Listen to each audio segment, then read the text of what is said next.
America எடுத்த முக்கிய முடிவால் உலக முதலீட்டாளர்கள் நிம்மதி பெருமூச்சு விடும் நிலையில் அதற்கான காரணம் என்ன என்பது குறித்து விவரிக்கிறது இந்த செய்தி தொகுப்பு.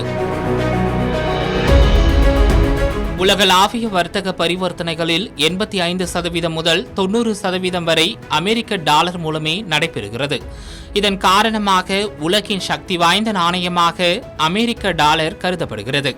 அமெரிக்க டாலர் இருந்தால் மட்டுமே பிற நாடுகளுடன் வர்த்தகம் செய்யும் சூழல் உள்ளதால் அதனை பல்வேறு நாடுகளும் தனியார் நிறுவனங்களும் வாங்கி குவித்து வருகின்றனர்.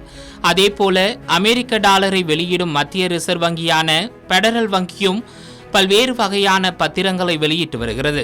இந்த பத்திரம் வாங்கியவர்களுக்கு ஆண்டுதோறும் பெடரல் வங்கி வட்டி வழங்கி வருவதால் இந்த பத்திரங்களுக்கான தேவை அதிகரித்த வண்ணம் உள்ளது. சீனா, ஜப்பான் போன்ற நாடுகளுக்கு பல ஆயிரம் கோடி மதிப்பிலான டாலர் பத்திரங்களை பல ஆண்டுகளாக வாங்கி குவித்து வருகின்றன. இந்த சூழலில் கடந்த சில ஆண்டுகளாக டாலருக்கு மாற்றாக சீனா, இந்தியா, ரஷ்யா உள்ளிட்ட நாடுகள் தங்கள் சொந்த நாணயத்தில் வர்த்தகம் செய்ய தொடங்கியுள்ளது. அதேபோல அமெரிக்காவும் பல்வேறு பொருளாதார சிக்கல்களில் தவித்து வருகிறது.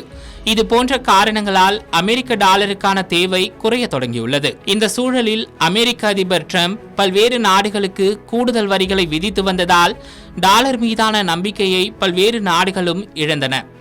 இதனால் தங்கள் வசமுள்ள அமெரிக்க டாலர் பத்திரங்களை சர்வதேச சந்தையில் விற்று அதற்கு பதிலாக தங்கத்தை வாங்கி குவித்து வருகிறது.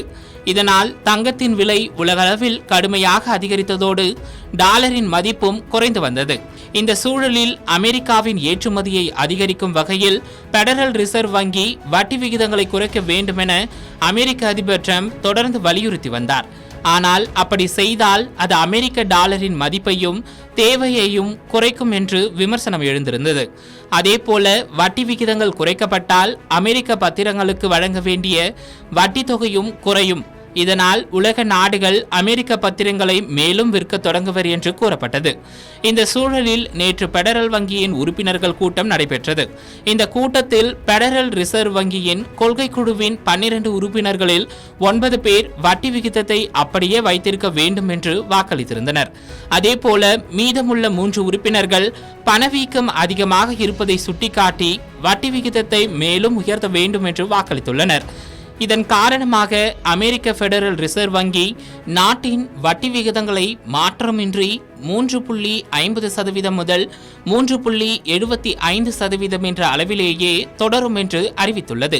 இதன் காரணமாக அமெரிக்க டாலரில் முதலீடு செய்துள்ள முதலீட்டாளர்களும் உலக நாடுகளும் நிம்மதி அடைந்துள்ளனர்.